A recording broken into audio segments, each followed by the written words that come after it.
വൈകുന്നേരം അന്തിച്ചർച്ചയിൽ TV നോക്കുന്നവന് ഒരാൾ സ്വതന്ത്ര നിരീക്ഷകൻ, സാമൂഹിക നിരൂപകൻ, നിയമവിദഗ്ധൻ, LDF പ്രതിനിധി, UDF പ്രതിനിധി. നമ്മളെ പണിയിൽ എന്താ?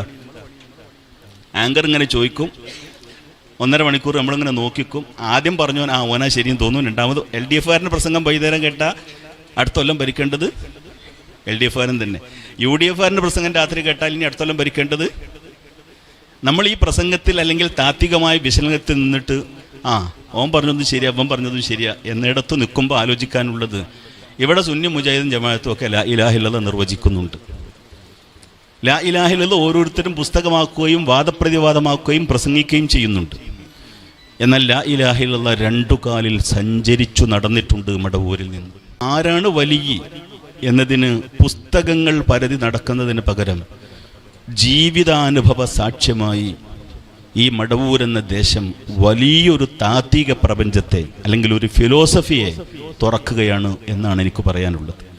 1000 പുസ്തകങ്ങളല്ല, ജീവിത സാക്ഷ്യമായി സഞ്ചരിച്ച അനുഭവ പശ്ചാത്തലമാണ് അഹ്ലു സുന്നത്തി വൽ ജമാഅത്തിന്റെ ശരിയായ ഉറവിടം. വുദൂവിനെ കുറിച്ച് ഒരാൾ നന്നായി ഇങ്ങനെ സംസാരിക്കുകയാണ്. ജീവിതത്തിൽ ഒരു വുദൂ എടുത്തിട്ട് 2 റക്അത്ത് നിസ്കരിക്കാൻ മൂപ്പർക്ക് അന്ന് മൂപ്പര് PhD എടുക്കാൻ പോയതാ. ഏതിന്? വുദൂ എന്താണെന്ന് പഠിക്കാൻ പോവുകയാണ്. അപ്പോഴും 10-15 കൊല്ലം വുദൂ പഠിച്ചിട്ട് ഒന്ന് വുദൂ എടുത്ത് 2 റക്അത്ത് നിസ്കരിക്കാനായില്ല. നേരത്തെ മോനിങ്ങനെ പറഞ്ഞപ്പോൾ സാദാത്യങ്ങൾ ധാരാളമുണ്ട് എന്ന് പറഞ്ഞപ്പോൾ എൻ്റെ മനസ്സിലേക്ക് വന്നത് ലിയുദീബ അൻകും രിജ്സ അഹ്ലൽ ബൈത്ത് വയുത്തഹിറുക്കും തത്ഹീറ. നജസ് തന്നെയാണ് രിജ്സും, പക്ഷേ നജസ് ബാഹ്യമാണ്, കഴുകിയാൽ വൃത്തിയാകും. രിജ്സ് ആന്തരികമാണ്, മനസ്സിലെ മാലിന്യമാണ്, അത് കഴുകിയാൽ വൃത്തിയാകൂല.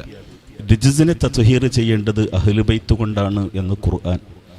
അള്ളാഹു ആ മഹബത്തും ബന്ധമൊക്കെ നമുക്ക് നിലത്തി തരുമാറാകട്ടെ. അവരെ സാദാത്യങ്ങൾ എന്ന് പ്രസംഗിക്കുമ്പോൾ നമ്മൾ സംബോധന ചെയ്യും.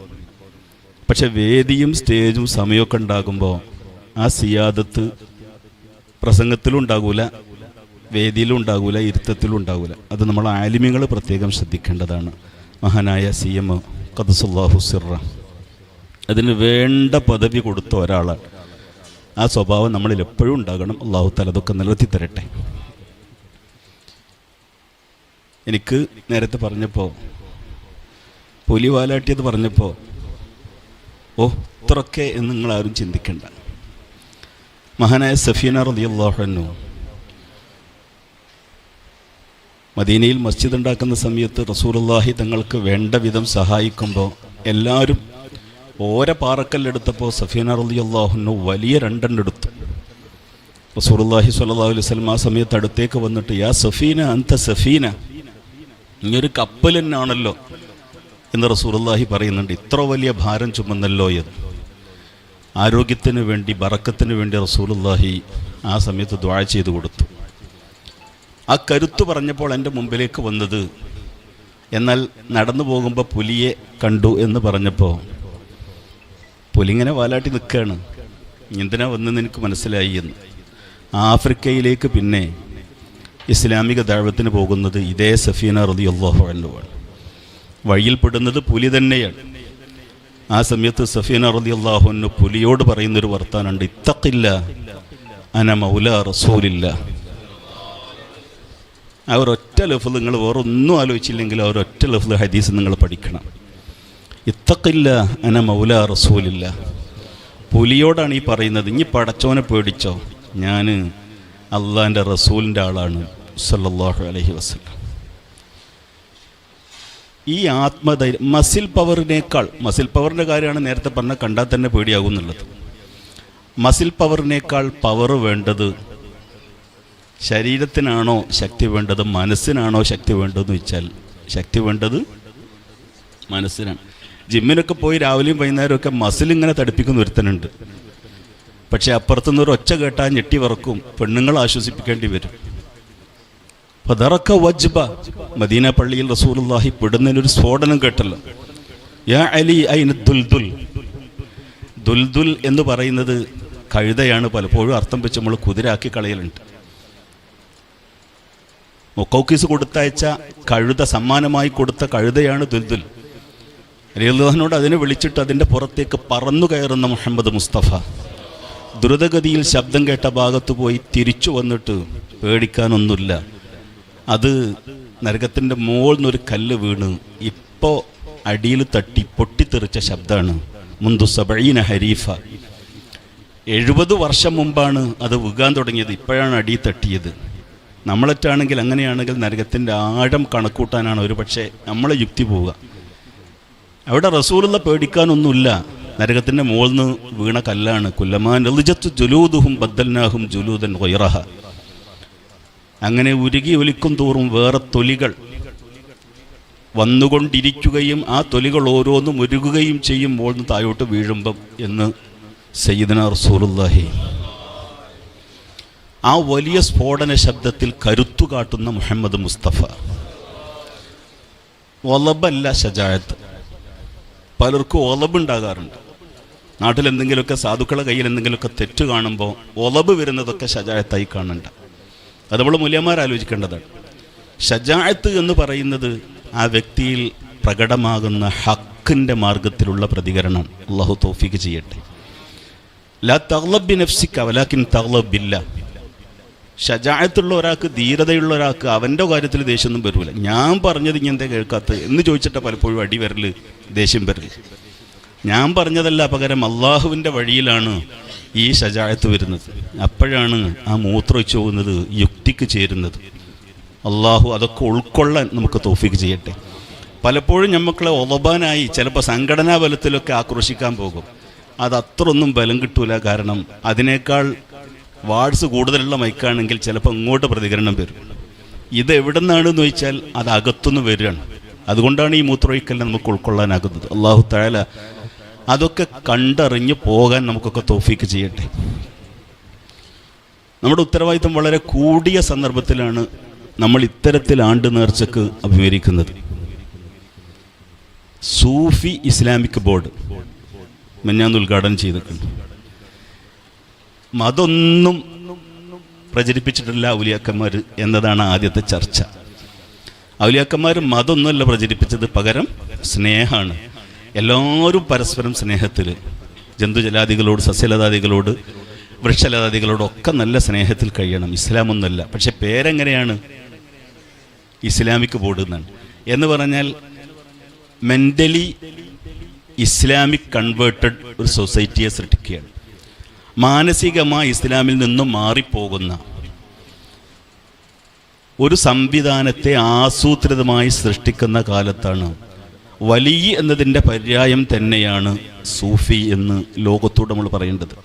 സൂഫി വായനകൾ ടെസ്റ്റ് ഓറിയൻറ്റഡായ ഇന്നത്തെ PG വിദ്യാർത്ഥികൾക്ക്, അല്ലെങ്കിൽ ഡിഗ്രി വിദ്യാർത്ഥികൾക്ക്, PhD വിദ്യാർത്ഥികൾക്ക് ടെസ്റ്റ് ഓറിയൻറ്റഡായ പഠനമാണ് ഇന്ന് സൂഫിസം.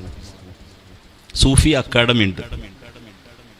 ഞാൻ അങ്ങനെ ആലോചിക്കലാണ്, താത്വികമായ വിശകലനം ഒരാൾക്ക് സൂഫിസത്തെക്കുറിച്ച് പ്രസംഗിക്കാനാകും. ഒളുവിനെ കുറിച്ച് ഒരാൾ നന്നായി ഇങ്ങനെ സംസാരിക്കുകയാണ്. ജീവിതത്തിൽ ഒരു ഒളു എടുത്തിട്ട് 2 റക്അത്ത് നിസ്കരിക്കാൻ മൂപ്പർക്ക്, അന്ന് മൂപ്പര് PhD എടുക്കാൻ പോയതാണ്. ഏതിന്? ഒളു എന്താണെന്ന് പഠിക്കാൻ പോവുകയാണ്. അപ്പോഴും 10-15 കൊല്ലം ഒളു പഠിച്ചിട്ട് ഒന്ന് ഒളു എടുത്ത് 2 റക്അത്ത് നിസ്കരിക്കാനായില്ല. ഞാൻ പറയുന്ന ഈ തിസീസിലും ഈ ടെസ്റ്റ് ഓറിയൻറ്റഡായ വായനയിലും സൂഫി ഇസ്ലാമിനെ അന്വേഷിക്കാൻ പോകുന്നവർക്ക് മുമ്പിൽ ഇൻ ഔലിയാഉഹു ഇല്ലൽ മുത്തഖൂൻ എന്ന് പറയുമ്പോൾ ഒരു ജീവിതം തെളിഞ്ഞു വരുന്നുണ്ട്. അത് മടവൂരിൻ്റെ മുറ്റത്തുനിന്ന് ലോകോത്തര വേദിയിലേക്ക് ഒരു അക്കാഡമിക് വായനക്ക് വിധേയമാക്കുകയാണ് ഇത്തരം സദസ്സിൽ നമ്മളൊക്കെ വേണ്ടത്. അല്ലാഹു കബൂൽ ചെയ്യുമാറാകട്ടെ. സൂഫികളെ പഠിക്കാനും ചരിത്രപരമായി വിശകലനം ചെയ്യാനും എവിടുന്ന് സൂഫിസം ആരംഭിച്ചു എന്ന് അന്വേഷിക്കാനും ഒക്കെ അക്കാഡമിക് തലത്തിൽ ഇന്ന് പലരും പലവൂര് ശ്രമിക്കുന്നുണ്ട്. പക്ഷെ ആരാണ് വലിയ എന്നതിന് പുസ്തകങ്ങൾ പരതി നടക്കുന്നതിന് പകരം ജീവിതാനുഭവ സാക്ഷ്യമായി ഈ മടവൂരെന്ന ദേശം വലിയൊരു താത്വിക പ്രപഞ്ചത്തെ, അല്ലെങ്കിൽ ഒരു ഫിലോസഫിയെ തുറക്കുകയാണ് എന്നാണ് എനിക്ക് പറയാനുള്ളത്. തഫാവുത്തുൽ ഫലാസിഫ ഇമാം ഖസാലി ഖദ്ദസല്ലാഹു സിർറ തത്വശാസ്ത്രത്തിൻ്റെ പരസ്പരമുള്ള വിശകലനവും വേലിയേറ്റവും നടത്തുന്നുണ്ട് ഇമാം ഖസാലി റളിയല്ലാഹു അൻഹു. പക്ഷെ ആലോചിക്കാനുള്ളത്, താത്വികമായ വൈകുന്നേരം അന്തിച്ചർച്ചയിൽ TV നോക്കുന്നവന് ഒരാൾ സ്വതന്ത്ര നിരീക്ഷകൻ, സാമൂഹിക നിരൂപകൻ, നിയമവിദഗ്ധൻ, LDF പ്രതിനിധി, UDF പ്രതിനിധി. നമ്മളെ പണിയിൽ എന്താ? ആങ്കർ ഇങ്ങനെ ചോദിക്കും, 1.5 മണിക്കൂർ നമ്മളിങ്ങനെ നോക്കിക്കും. ആദ്യം പറഞ്ഞവൻ ഓനാ ശരിയും തോന്നും. രണ്ടാമത് LDF-കാരൻ്റെ പ്രസംഗം വൈകുന്നേരം കേട്ടാൽ അടുത്ത കൊല്ലം ഭരിക്കേണ്ടത് LDF-കാരൻ തന്നെ. UDF-കാരൻ്റെ പ്രസംഗം രാത്രി കേട്ടാൽ ഇനി അടുത്ത കൊല്ലം ഭരിക്കേണ്ടത്. നമ്മൾ ഈ പ്രസംഗത്തിൽ അല്ലെങ്കിൽ താത്വികമായ വിശകലനത്തിൽ നിന്നിട്ട് ഓൻ പറഞ്ഞതും ശരിയാ, അവൻ പറഞ്ഞതും ശരിയാ എന്നിടത്ത് നിൽക്കുമ്പോൾ ആലോചിക്കാനുള്ളത്, ഇവിടെ സുന്നി മുജാഹിദും ജമാഅത്തും ഒക്കെ ലാ ഇലാഹ ഇല്ലല്ലാഹ് നിർവചിക്കുന്നുണ്ട്. ലാ ഇലാഹ ഇല്ലല്ലാഹ് ഓരോരുത്തരും പുസ്തകമാക്കുകയും വാദപ്രതിവാദമാക്കുകയും പ്രസംഗിക്കുകയും ചെയ്യുന്നുണ്ട്. എന്നാൽ ലാ ഇലാഹ ഇല്ലല്ലാഹ് 2 കാലിൽ സഞ്ചരിച്ചു നടന്നിട്ടുണ്ട് മടവൂരിൽ നിന്ന്. ഈ ലാ ഇലാഹ ഇല്ലല്ലാഹയുടെ പുസ്തകത്തിലുള്ള നിർവചനവും ജീവിതത്തിൻ്റെ രീതിയും പരസ്പരം നോക്കുമ്പോൾ ഏത് പുസ്തകമാണ്, ഏത് ലാ ഇലാഹ ഇല്ലല്ലാഹയാണ് ഈ ജീവിതത്തോട് ചേരുന്നത്? ആ ലാ ഇലാഹ ഇല്ലല്ലാഹയാണ് ശരിയായ ലാ ഇലാഹ ഇല്ലല്ലാഹ്. അതാണ് ലാ ഇലാഹ ഇല്ലല്ലാഹയുടെ ശരിയായ നിർവചനം. 1000 പുസ്തകങ്ങളല്ല, ജീവിത സാക്ഷ്യമായി സഞ്ചരിച്ച അനുഭവ പശ്ചാത്തലമാണ് അഹ്ലുസുന്നത്തി വൽ ജമാഅത്തിൻ്റെ ശരിയായ ഉറവിടം. ഇടപഴക്കത്തിൽ നിന്ന് കിട്ടുന്ന അഹ്ലുസുന്നയാണ് പുസ്തകങ്ങളിൽ നിന്ന് കിട്ടുന്ന, നേരത്തെ പറഞ്ഞ പോലെ യുളില്ലു ബിഹി കസീറൻ വ യഹ്ദി ബിഹി കസീറ. ഖുർആൻ തന്നെയാണ് എല്ലാവർക്കും വായിക്കാനുള്ളത്. പിഴച്ചവരൊക്കെ പിഴച്ചത് ഖുർആൻ നോക്കിയിട്ടാണ്, ശരിയായവർ ശരിയായതും ഖുർആൻ നോക്കിയിട്ടാണ്. എന്നാൽ സുഹബത്തു സുലഹാ കൊണ്ട് പിഴച്ചവരെ കിട്ടാനേയില്ല. അപ്പോൾ വ്യാജം, ഈ സ്വാലിഹീങ്ങളുടെ പേരിൽ വ്യാജം ആരംഭിച്ച് സമൂഹത്തെ പരസ്പരം അകറ്റിക്കളയുന്ന ലോകത്തു നിന്ന് സൂഫിസത്തിൻ്റെ തനിയാവർത്തനത്തെ വായിച്ചു ചേരേണ്ടത്, അന്വേഷിച്ചു വരേണ്ടത് ഒരു ഗ്രാമത്തിലേക്കാണ്. ഞാൻ മടവൂർ എന്ന ഗ്രാമം തസവുഫിൻ്റെ സൗന്ദര്യത്തോടെ എഴുന്നേറ്റ് നിൽക്കുന്നു ലോകത്തിൻ്റെ മുമ്പിൽ എന്ന് പറയാനാണ് ആഗ്രഹിക്കുന്നത്. അള്ളാഹു അതൊക്കെ അന്വേഷിക്കാനും പഠിക്കാനും ഇത്തരം വേദിയിൽ സംബന്ധിക്കാനും നമുക്ക് തൗഫീക്ക് നൽകുമാറാകട്ടെ. ഇളം തലമുറക്ക് അനുഭവമൊന്നുമില്ല, പക്ഷേ അനുഭവമില്ലാത്തവരോട് ഇത്തരം ആണ്ടുനേർച്ചകളിലാണ് ഇത്തരം മഹത്തുക്കൾ 2 കാലിൽ സഞ്ചരിക്കുന്നത്. നമ്മുടെ തത്വശാസ്ത്രത്തോട് എത്രമേൽ യോജിക്കുന്ന ജീവിതമാണ് അവരെന്ന് അവതരിപ്പിക്കേണ്ടത്. ഒരുപക്ഷെ നമ്മൾ ഭക്ഷണം കൊടുക്കുന്നത് വയറിന് നിറയാൻ ഉപകരിക്കും, പട്ടിണി മാറാൻ വലിയ പുണ്യം കിട്ടും. പക്ഷേ മനസ്സിന് ശക്തമായ ആശയ സംവാദം ആളിപ്പടരുന്ന വിധം തസവുഫിനെ കുറിച്ച് ബോധ്യപ്പെടുത്തേണ്ടതും മുത്തഖി ആരാണെന്നും വലിയ എങ്ങനെയാണ് എന്നും പറഞ്ഞു കൊടുക്കേണ്ടതും ഇത്തരം വേദിയിലാണ്. അത് വളരെ പ്രാധാന്യത്തോടെ കേൾക്കുകയും മറ്റു പലതിനേക്കാളും ഭക്ഷണത്തെക്കാളും പ്രാധാന്യത്തോടെ മനസ്സിന് ആവശ്യമായ ഈ വിഭവം നന്നായി രുചിച്ച് അയവിറക്കാനും കഴിയണം ഇത്തരം വേദിയിൽ. അള്ളാഹു നമുക്കൊക്കെ തൗഫീക്ക് നൽകുമാറാകട്ടെ. ഞാൻ വിചാരിക്കാറുള്ളത്, ഉസ്താദ് ഇത്തരം വേദിയിൽ വന്നാൽ പേജുകൾ ഇങ്ങനെ മറയുകയും ആൾരൂപം പ്രകാശപൂരണമായി നമ്മുടെ ഹൃദയത്തിലേക്ക് ഇങ്ങനെ കയറി വരികയും ചെയ്യും. വിശുദ്ധ ഖുർആനിൽ നിന്നും ഹദീസിൽ നിന്നും മഹാനായ CM വലിയുല്ലാഹി ഖദ്ദസല്ലാഹു സിർറ ഇറങ്ങി നടന്ന് ഹൃദയത്തിലേക്ക് കയറി വരാൻ ആ വാക്കുകൾക്ക് കഴിയും. അള്ളാഹു റബ്ബുൽ ഇസ്സത്ത് മഹാൻ്റെ ദറജ ഏറ്റി കൊടുക്കുമാറാകട്ടെ. അവരോടൊക്കെ നമ്മളെയും അള്ളാഹു തആല സ്വർഗത്തിൽ ഒരുമിച്ച് കൂട്ടിത്തരട്ടെ. അപ്പം എനിക്ക് പറയാനുള്ളത്, ഇത്തരത്തിൽ മതനിരാസത്തിൻ്റെ ഒരു തട്ടകമായി സൂഫിസം അവതരിപ്പിക്കുന്നവർ, മതേതര സൂഫിസം, ഒരു പക്ഷെ അങ്ങനെ വിളിക്കേണ്ടിയിരിക്കും, സൂഫിസത്തെ മതേതര സൂഫിസം എന്ന് വിളിക്കേണ്ടി വരും. മതനിരാസത്തിൻ്റെയും മതേതര സൂഫിസത്തിൻ്റെയും രീതിയിൽ ഔലിയാക്കന്മാരെ അനുഭവിക്കുക, യുക്തി കൊണ്ട് മതത്തെ അളക്കുക. അപ്പോൾ നിസ്കരിക്കാത്തത് എൻ്റെ നിസ്കരിക്കാത്തതിന് ചേരുന്ന പട്ടികയിൽ ചേർത്ത് വെക്കുക.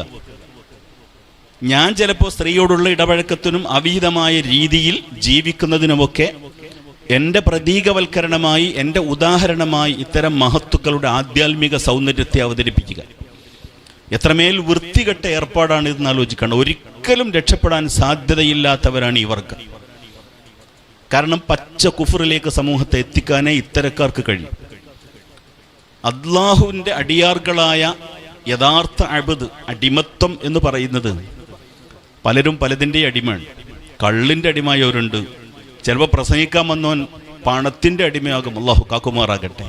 സ്ഥാനങ്ങളുടെ, അധികാരത്തിൻ്റെ, ചിലപ്പോൾ താൻ ഉൾക്കൊള്ളുന്ന സംവിധാനങ്ങളുടെ അടിമയായി പോകുന്നവർ. അങ്ങനെ പണവും അധികാരവും പെണ്ണും കള്ളും മോഹവും സ്ഥാനവും ഒക്കെ അടിമയായി പോയിട്ട് ഇവനും പറയും നമ്മൾ അള്ളാഹുവിൻ്റെ അടിമയെന്ന്. ലാ ഇലാഹ ഇല്ലല്ലാഹിന്റെ അർത്ഥം അള്ളാഹു അല്ലാതെ ആരാധിക്കാൻ വേറെ ആരുമില്ല എന്നാണ്. പക്ഷെ ആ സ്റ്റേഷനിൽ നിന്ന് രണ്ടാമത്തെ സ്റ്റേഷനിൽ ചെന്ന് ട്രെയിൻ ഇറങ്ങിയാൽ അപ്പുറത്ത് നമ്മളൊക്കെ പഠിച്ചല്ലോ, ലാ മൗജൂദ ലാ മഅബൂദ ഇല്ലല്ലയിൽ നിന്ന് ലാ മൗജൂദ ഇല്ലല്ലയിലേക്ക് ഒരു 2 കിലോമീറ്റർ സഞ്ചരിക്കാനുണ്ട് ഏറ്റവും ചുരുങ്ങിയത് നമ്മുടെ മനസ്സിൻ്റെ ട്രെയിൻ. ആഴം ഞാൻ അവിടെ അളവ് എൻ്റെ ഒരു ഭാഷയിൽ അവതരിപ്പിച്ചതാണ്. പക്ഷെ ലാ മൗജൂദ ഇല്ലല്ലയിൽ നിന്ന് ലാ ഹക്ക ഇല്ലല്ലയിലേക്ക് ഈ ട്രെയിൻ പിന്നെയും കയറി യാത്ര ചെയ്യണം. അവിടെ എത്തുമ്പോഴാണ് ലാ ഹക്ക ഇല്ലല്ലയുടെ ലോകം തിരിയുന്നത്. അപ്പോഴാണല്ലോ ഹല്ലാജ് അൽ മൻസൂർ റളിയല്ലാഹു അൻഹു പുതിയൊരു സംഭവമായി നമ്മുടെ മനസ്സിലേക്ക് വരുന്നത്. ഇവിടെ കോടതിയെ നമുക്ക് ശരീഅത്തിന്റെ ലോകത്തുനിന്ന് കാണാം, എന്നാൽ ഞാൻ രക്ഷപ്പെടുത്തുമെന്ന് പറയുന്ന ഷെയ്ഖ് ജീലാനി തങ്ങളെയും കാണാം. അതേ അളവിൽ നിങ്ങൾ കളക്കാവുന്നതാണ് മഹാനായ CM വലിയുല്ലാഹി ഖദ്ദസല്ലാഹു സിർറ അവരുടെ ജീവിതത്തിൻ്റെ വ്യത്യസ്തമായ തലങ്ങൾ. പക്ഷേ ആ തലങ്ങളുടെ വൈജാത്യങ്ങളിൽ നിന്ന് തങ്ങളുടെ ഇംഗിതങ്ങൾക്ക്, താല്പര്യങ്ങൾക്ക് അതിനെ ഉപയോഗപ്പെടുത്തിയാൽ അത് സ്ത്രീയുടെയും പെണ്ണിൻ്റെയും ക്ലീൻ ഷേവിൻ്റെയും നിക്കാരമില്ലാത്തതിൻ്റെയൊക്കെ അവസ്ഥയിൽ തൻ്റേതായ സാഹചര്യങ്ങളെ ഇതിൽ നിന്ന് അടയാളപ്പെടുത്താൻ, അടർത്തിയെടുക്കാൻ ശ്രമിക്കുന്നവർ സാധാരണക്കാരനായ ഒരു മുത്തഅല്ലിം അല്ലെങ്കിൽ സാധാരണക്കാരൊരു നാടൻ മനുഷ്യൻ, അയാൾ രക്ഷപ്പെടാറ്റാലും രക്ഷപ്പെടാൻ സാധ്യതയില്ലാത്തവനാണ് ഇവരെ വിൽപ്പനച്ചരക്കാക്കി കളിക്കുന്നവർ എന്നീ സമയം നമ്മൾ ആലോചിക്കണം. അല്ലാഹു തആല നമുക്ക് ഈമാൻ ഏറ്റിത്തരുമാറാകട്ടെ. കാരണം ഈ റബ്ബിൻ്റെ മുമ്പിൽ റബ്ബിനോട് ചെയ്തത് റബ്ബ് ഒരു പക്ഷേ മാപ്പ് നൽകിയേക്കും. അത് റബ്ബ് തന്നെ നമ്മെ പഠിപ്പിച്ചതാണ്. കാരണം മഹാനായ അനസ് റളിയല്ലാഹു അൻഹു പറഞ്ഞൊരു വർത്താനുണ്ടല്ലോ, ഞാൻ പടച്ചോനെ സമീപിച്ചു. അഖീമുസ്സലാ എന്ന് പറയുന്നിടത്തൊക്കെ ആത്തു സക്കാത്ത് എന്ന് അല്ലാഹു ചേർത്ത് പറയും. അപ്പോൾ പടച്ചോനെ കാണേണ്ടത് നിക്കാരത്തിലോ സാധുക്കളിലോ ഞാനിങ്ങനെ അന്തം വിടുന്നു എന്ന് അനസ് റളിയല്ലാഹു അൻഹു പറയുന്നുണ്ട്. അനിഷ്കുർലി എന്ന് പറയുന്നിടത്തൊക്കെ പടച്ചോൻ ചേർത്ത് പറയുന്നുണ്ട്, വലി വാലിദൈക്ക മാതാപിതാക്കളോടൊന്നും. പടച്ചോൻ അന്വേഷിച്ച് ഞാൻ പുറപ്പെടുമ്പോൾ പടച്ചോനെ പിന്നെ തിരയേണ്ടത് മാതാപിതാക്കളുടെ സമീപത്താണോ എന്ന് ഞാൻ ആശ്ചര്യപ്പെടുന്നുണ്ട്. അതേ ആശ്ചര്യം എനിക്ക് വരുന്നുണ്ട്. അത്തി ഉല്ലാഹ എന്ന് പറയുമ്പോൾ ഉടൻ അള്ളാഹു പറയുന്നുണ്ട് അത്തി ഉർ റസൂൽ. റബ്ബിനെ സമീപിക്കുമ്പോഴേക്ക് റബ്ബ് നന്നായി വഴിഞ്ഞൊഴുകുന്നത് റബ്ബിൻ്റെ സൃഷ്ടികളിലാണ്. അതുകൊണ്ടാണ് ജലാലുദ്ദീൻ റൂമി റളിയല്ലാഹു അൻഹു പറയുന്നത്, വൈവിധ്യമുള്ള മുഖങ്ങളും വൈവിധ്യമുള്ള പ്രകൃതിയും അതിൻ്റെ സൗന്ദര്യവും. പച്ചിലത്തുമ്പിൽ ആ എഞ്ചിനീയറെ കാണാനാകണം. വലഖദ് കറംനാ ബനി ആദം, ഔന്നത്യമുള്ള മനുഷ്യനിലും ആ എഞ്ചിനീയറെ കാണാനാകണം. ഈ ആകാശങ്ങളിലും ഭൂമിയിലും അണ്ടകടാഹങ്ങളിലും ആ എഞ്ചിനീയറെ കാണുമ്പോഴാണ് എഞ്ചിനീയർ സമർത്ഥനാണെന്ന് ബോധ്യപ്പെടുക. അതുകൊണ്ട് എനിക്ക് റബ്ബിനെ സ്നേഹിക്കുമ്പോൾ എനിക്ക് റബ്ബിൻ്റെ സൃഷ്ടിയെ നല്ല പുര കണ്ടാൽ ആരാടോ ഈ പ്ലാൻ എന്ന് ചോദിക്കും. കാരണം സമർത്ഥനായ ഒരു എഞ്ചിനീയർക്കാണ് അത്ര ഭാവന പെയ്യുന്ന ഭവനം ഉണ്ടാക്കാൻ കഴിഞ്ഞത്. സമർത്ഥനായ ഒരു എഞ്ചിനീയർക്കാണ് അത്ര മനോഹരമായ ശില്പം ഉണ്ടാക്കാനായത്. അയാൾ സമർത്ഥനായ എഞ്ചിനീയർ ആണില്ലേ എന്ന് നമ്മൾ പറയുന്നത് അയാളുടെ സൃഷ്ടികളെ കാണുമ്പോഴാണ്. ഈ റബ്ബിനെ ഞാൻ അന്വേഷിക്കുന്നത് സൃഷ്ടികളിലാണ്. എനിക്ക് അവയോടെല്ലാം ഇഷ്ടമാണ്. റൂമിയുടെ പ്രണയം, സ്നേഹം ആ ലോകത്താണ്. പക്ഷെ ഇപ്പോൾ ഇവർ അവതരിപ്പിക്കുന്ന സ്നേഹം പടച്ചോനെ മാറ്റിവെച്ച് കാര്യലാഭത്തിൻ്റെ സ്നേഹമാണ്. ഇവിടെ നിങ്ങൾ ആലോചിക്കേണ്ടത് അശിദ്ദാഉ അലൽ കുഫാർ എന്നതിൻ്റെ ജീവിക്കുന്ന പ്രതീകമായിരുന്നു മഹാനായ CM വലിയുല്ലാഹി. അത് തിരിഞ്ഞവർക്ക് തിരിയല്ലോ. ഇപ്പം പറഞ്ഞുള്ളത് നാട്ടിൽ ഇട്ടുകൊടുത്ത് ഇരയാക്കേണ്ട, അല്ലെങ്കിൽ കൊളാക്കേണ്ട. കുഫറിനെ എവിടെ വെക്കണമെന്ന് കാണിച്ചു തന്ന ആളാണ് മഹാനായ CM വലിയുല്ലാഹി. അവരെയൊക്കെ ഉപയോഗപ്പെടുത്തിയിട്ടാണ് ഇപ്പോൾ കാരുണ്യം എന്നത് ഇത്തരം ആളുകൾ ഉപയോഗിച്ച് മറ്റൊരു തരം മതവ്യതിയാനം സൃഷ്ടിക്കുന്നത്. അതുകൊണ്ട് ഞാൻ പറയുന്നത് ഇത്തരം ആളുകളെ മതേതര സൂഫിസക്കാർ അല്ലെങ്കിൽ മതമുക്തമായ ഒരു തരം സൂഫിസക്കാർ എന്ന് വിളിക്കേണ്ടി വരും. അത്തരം സൂഫിസത്തോട് ഇസ്ലാമിനൊരു ബന്ധവുമില്ല. ഈ തസവുഫ് അല്ലെങ്കിൽ സൂഫിസം എന്ന് പറയുന്നത് വലിയ എന്നതിൻ്റെ പര്യായമാണെങ്കിൽ ബഹുമാനരായ ഉലമാക്കളോടും മുത്താലിമിങ്ങളോടും എനിക്ക് പറയാനുള്ളത് ആ ഇൻ ഔലിയാഉഹു ഇല്ലൽ മുത്തഖൂൻ എന്നതിൻ്റെ കാര്യത്തിൽ സമൂഹത്തിന് ഉറച്ച തീരുമാനവും ഉറച്ച പിന്തുണയും കൊടുത്ത് വഴികേടായി പോകുന്നതിൽ നിന്ന് വരെ തിരിച്ചു വിൽക്കണം. ഇല്ലെങ്കിൽ ഞാനിങ്ങനെ ആലോചിക്കുകയാണ്, പണ്ഡിതന്മാർ തിരസ്കരിക്കപ്പെടുകയും ഇൻഫ്ലുവേഴ്സ് പുരസ്കരിക്കപ്പെടുകയും ചെയ്യുന്ന കാലമാണ്. കോട്ടക്കൽ എൻ്റെ ഒരു പണ്ഡിത സുഹൃത്ത് പറഞ്ഞു, കഴിഞ്ഞ ദിവസം വലിയൊരു കടൻ്റെ ഉദ്ഘാടനത്തിന് പ്രമുഖനായൊരു യൂട്യൂബറെ വിളിച്ചു. 1000 ചില്ലാനം ആളുകൾ രാവിലെ തന്നെ റോഡ് നിറഞ്ഞു. കുറേ കഴിഞ്ഞപ്പോഴേക്ക് റോഡ് ബ്ലോക്കായി, ഭയങ്കര ജനം. 3 ദിവസം കഴിഞ്ഞൊരു ഉദ്ഘാടനം ഉണ്ട്. അപ്പോൾ അയാൾക്ക് ഈ കക്ഷിയെ കിട്ടില്ല. അങ്ങനെ മൂപ്പരൊരു ഐഡിയ ചെയ്തു, ഓൻ്റെ വാപ്പ വരുന്നതിനുള്ള പോസ്റ്റർ ഇറക്കി. അപ്പോഴും ഉണ്ടായിന് ഇഷ്ടം പോലെ ആൾ. നിങ്ങൾക്കെന്തോ തിരിഞ്ഞോ നിങ്ങൾക്കറിയില്ല. ഇയാളുടെ വാപ്പ വരുന്നതെന്ന് പോസ്റ്റർ ഇറക്കിയപ്പോൾ അപ്പോഴും ഉണ്ടായിന് ഇഷ്ടം പോലെ ആൾ. എന്ന് പറഞ്ഞാൽ നേരത്തെ ഫോളോവേഴ്സ് പണ്ഡിതന്മാരായിരുന്നു. ഉസ്താദ് വരുന്നുണ്ട്.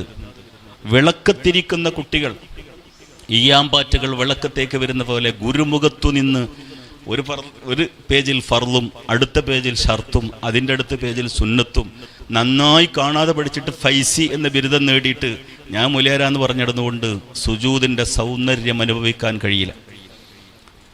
ചിലപ്പോൾ ഇതൊന്നും പഠിക്കാത്ത വയലോരത്ത് പണിയെടുക്കുന്ന സാധുവായിരിക്കും. 2 റക്അത്ത് സുജൂദ് ചെയ്യാൻ പോകുമ്പോൾ അല്ലല്ലു കുല്ലുഹ മസ്ജിദുൻ, ഭൂമി മുഴുവനും ദേവാലയമാണ്. വയൽവരമ്പിൽ സുജൂദ് ചെയ്ത ആ സഹോദരൻ അനുഭവിച്ച സുജൂദിൻ്റെ സൗന്ദര്യം, പേജിൽ നിന്ന് ഷർത്തും ഫർളും സുന്നത്തും പഠിച്ചിട്ട് പേരിൻ്റെ വാലറ്റത്ത് ഫൈസി എന്ന് എഴുതിയിട്ട് ആ സൗന്ദര്യം എനിക്ക് ലഭ്യമാകുന്നില്ലെങ്കിൽ എൻ്റെ സുജൂദിനേക്കാൾ കാമ്പും കരുത്തുമുള്ള സുജൂദ്. കാരണം ഇദാ സുൽസിലത്തിൽ അർളു വഅഖ്റജത്തിൽ അർളു അസ്ഖാലഹാ വഖാലൽ ഇൻസാൻ മാ ലഹാ. ഭൂമിക്ക് എന്തു പറ്റിയെന്ന് മനുഷ്യൻ ചോദിക്കും. ഭൂമിക്കൊരൊറ്റ മറുപടിയുള്ളൂ, ഭൂമി സാക്ഷ്യം വഹിക്കും. ഫർള് കയറിച്ച് 2 റക്അത്ത് അപ്പുറത്തേക്ക് മാറിക്കയറിക്കണത് ആടെയും കൂടി സാക്ഷിയാകാനാണല്ലോ. യൗമ ഇതിൻ തുഹദ്ദിസു അഖ്ബാറഹ, വാർത്ത ഭൂമി വായിച്ചോളും. ആ ഭൂമിയിൽ സുജൂദ് ചെയ്ത സഹോദരൻ്റെ സുജൂദിൻ്റെ സൗന്ദര്യം ചിലപ്പോൾ ഈ വെള്ളക്കുപ്പായും തുണി വിട്ടിട്ട് എനിക്ക് കിട്ടിയിട്ടില്ലെങ്കിൽ ആ സഹോദരൻ തന്നെയാണ് മുത്തഖി, അവനെ തന്നെയാണ് പരിഗണിക്കേണ്ടത്. മഹാനാ ജലാലുദ്ദീൻ റൂമി റളിയല്ലാഹു അൻഹു, സുവോളജി വിദ്യാർത്ഥികൾ, ബോട്ടണി വിദ്യാർത്ഥികൾ എല്ലാം കൂടി ചുറ്റിലും കൂടി നിന്ന് അവർ പൂ പറിച്ച് അതിൻ്റെ നിറം, അതിൻ്റെ സൗന്ദര്യം, അതിൻ്റെ പരാഗണം, അതിൻ്റെ സുഗന്ധം, അതിൻ്റെ ആയുഷ്കാലം കുട്ടികൾ ഇങ്ങനെ ചർച്ച ചെയ്തുകൊണ്ടിരിക്കുകയാണ്. ഒരു പൂ ഒടിച്ചിട്ടാണ് നേരെ ഒരു വിദ്യാർത്ഥിയുടെ കയ്യിലേക്ക് കൊടുത്തിട്ട് ഈ പൂവിൽ എന്തെല്ലാണ്ട് എന്ന് പറയുമെന്ന് വെച്ചത്. ദളങ്ങളെല്ലാം പിഴുതെടുത്തു. ഞെട്ടും മുട്ടും ഇലയും തണ്ടൊക്കെ ഓരോ പാത്രത്തിലെടുത്തിട്ട് കുട്ടികൾ ശാസ്ത്രീയമായി നിരീക്ഷിച്ചു. ഇതിൻ്റെ ആയുഷ്കാലം, ഇതിൻ്റെ നിറത്തിന് കാരണം, ഇതിൻ്റെ സുഗന്ധത്തിന് കാരണം, ഈ പരാഗണത്തിൻ്റെ ഗുണങ്ങൾ, പൂവിനെക്കുറിച്ചെല്ലാം റൂമിയോട് വന്ന് മനോഹരമായി ഓരോ വിദ്യാർത്ഥി അങ്ങനെ അവതരിപ്പിച്ചു.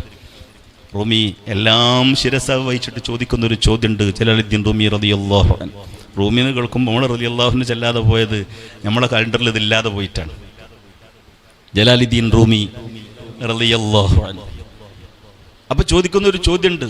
മോനെ, പൂവിൻ്റെ എല്ലാ ഭാഗവും ഇങ്ങ് വിശദീകരിച്ചു, പക്ഷേ ഞാൻ പൂ തരുമ്പോൾ അതിനൊരു ഭാഗം ഉണ്ടായിരുന്നല്ലോ, അത് കാണുന്നില്ലല്ലോ. ഇവിടെ പൂന്തോട്ടാണ്, ഒരു കുല പൂ പറിച്ചുകൊണ്ടോകാം, പിന്നെ പൂവിൻ്റെ ഒരു കഷ്ണം മാത്രം എടുത്തു വെക്കണോ എന്ന് കുട്ടി ക്രുദ്ധനായി ചോദിച്ചപ്പോൾ സൗമ്യനായിട്ട് പുഞ്ചിരിച്ചുകൊണ്ട് റൂമി ചോദിക്കുന്നുണ്ട്, ഞാൻ പൂ തരുമ്പോൾ മോനെ പൂവിന് സൗന്ദര്യം ഉണ്ടായിരുന്നു. നിന്റെ ഏതു പാത്രത്തിലാണ് ഇപ്പോൾ പൂവിൻ്റെ സൗന്ദര്യം എന്നത്? ഇതാണ് ഹദീസ് ജിബ്രീൽ അലൈഹിസ്സലാം എന്ന പേരിൽ നമ്മൾ വിളിക്കുന്ന മഹാനായ ജിബ്രീൽ അലൈഹിസ്സലാം റസൂലുള്ളാഹി തങ്ങളോട് വന്നിട്ട് വമൽ ഇസ്ലാമു യാ റസൂലല്ലാഹ് വമൽ ഈമാനു യാ റസൂലല്ലാഹ് എല്ലാം മണിമണിയായി പറഞ്ഞിട്ട് ഒടുക്കൊരു ചോദ്യമുണ്ട്, വമൽ ഇഹ്സാൻ. അതാണ് ആ സൗന്ദര്യം. നിക്കാരത്തിനുണ്ട് ആ സൗന്ദര്യം, ജീവിതത്തിലുണ്ട് ഈ സൗന്ദര്യം, സ്വഭാവത്തിലുണ്ട് ഈ സൗന്ദര്യം, കിടക്കുമ്പോഴുണ്ട് ഈ സൗന്ദര്യം, വ്യക്തി തന്നെ സമീപിക്കുമ്പോഴുണ്ട് ഈ സൗന്ദര്യം. ആ സൗന്ദര്യത്തിൻ്റെ വിശാലതയിലേക്ക് തൻ്റെ മുമ്പിൽ വന്നവരെ എല്ലാം ചേർത്തുവെച്ച ഒരു മഹാകുടുംബത്തെക്കുറിച്ചാണ് നമ്മൾ ഈ പറയുന്നത്. അവിടെ നിന്ന് പ്രകടമാകുന്നതൊക്കെ ദീനാണ് എന്നാണ് ഇപ്പോൾ ചുരുക്കി വിവരിച്ചത്. അതിന് വിരുദ്ധമായ ഒന്നും അവരെ കയ്യിൽ നിന്നുണ്ടായിട്ടില്ല. അപ്പോൾ പുസ്തകങ്ങളിൽ നിന്ന് പഠിക്കുന്നതിന് പകരം, അക്കാഡമിക് രംഗത്തുനിന്ന് വായിക്കുന്നതിന് പകരം, ഞാൻ എങ്ങനെ തന്നെ പറയുന്നു, ഇന്ത്യയിൽ ഇസ്ലാം അതിൻ്റെ സൗന്ദര്യത്തോടെ എഴുന്നേറ്റ് നിൽക്കുന്ന ഒരു ഗ്രാമത്തിൻ്റെ പേരാണ് മടവൂർ. അജ്മീറിൽ ഇതുണ്ട്. ചരിത്രാതീത കാലത്തിൻ്റെ അകലമുള്ളതുകൊണ്ട് അജ്മീർ ഇപ്പോൾ ഒരു പക്ഷേ ഇത്തരം മതേതര സൂഫികളുടെ തട്ടകം കൂടിയായി പരിണമിക്കുന്നുണ്ട്. ഉണർത്തുന്ന ഒരു തരം സൂഫിസം ഇപ്പോൾ പ്രചാരത്തിൽ വരുന്നുണ്ട്. അവർ പ്രചരിപ്പിക്കുന്ന ഒരു രീതിയും രൂപപ്പെടുന്നുണ്ട്. അവിടെ പ്രതിരോധം തീർക്കാനും ആധ്യാത്മികമായ സൗന്ദര്യത്തെ വ്യക്തമായി മനസ്സിലാക്കാനും ഇത്തരം സദസ്സുകളും സന്ദർഭങ്ങളും ഉപയോഗപ്പെടുത്തുക, പഠിക്കാനും അറിയാനും ശ്രമിക്കുക. ഇത്തരം മഹത്തുക്കളുടെ പുറകെ സഞ്ചരിക്കാൻ അള്ളാഹു നമുക്ക് തൗഫീക്ക് ചെയ്യുമാറാകട്ടെ. അവരിൽ നിന്ന് പഠിക്കാനും അനുഭവിക്കാനും കഴിയുന്നവരാണ് വിജയിക്കാനാകുന്നത്. യഥാർത്ഥത്തിൽ ഖൽബ് വൃത്തിയാകലാണ് ആദ്യമായി വേണ്ടത്. വൃത്തിയാകാൻ ആദ്യമായി വിധേയത്വമാണ് വേണ്ടത്. വിധേയത്വം എന്ന് പറയുന്നത് വിനയം രൂപപ്പെടുമ്പോൾ മാത്രം ഉണ്ടാകുന്നതാണ്. ഓല് മഹാന്മാരായിരുന്നു എന്നുറപ്പിക്കുമ്പോൾ അകത്തു വരുന്നൊരു വിനയുണ്ട്. ചിലപ്പോൾ ഞാനും തരക്കേടില്ലല്ലോ എന്ന് തോന്നിപ്പോകുന്നു ഇത്തരം സന്ദർഭത്തെങ്കിൽ ആ സന്ദർഭങ്ങളിലാണ് മനസ്സിനെ തിരിച്ചു പിടിക്കേണ്ടത്. മഹാന്മാരെ പിന്തുടർന്ന് ജീവിക്കുന്നവരിൽ അള്ളാഹു നമ്മളെ പെടുത്തി തരട്ടെ. ആ ഇത്തിബാഴ് തുടരാൻ അള്ളാഹു നമുക്ക് തൗഫീഖ് ചെയ്യട്ടെ. ربنا تقبل منا إنك أنت السميع العليم وتب علينا إنك أنت التواب الرحيم آمين برحمتك يا أرحم الراحمين.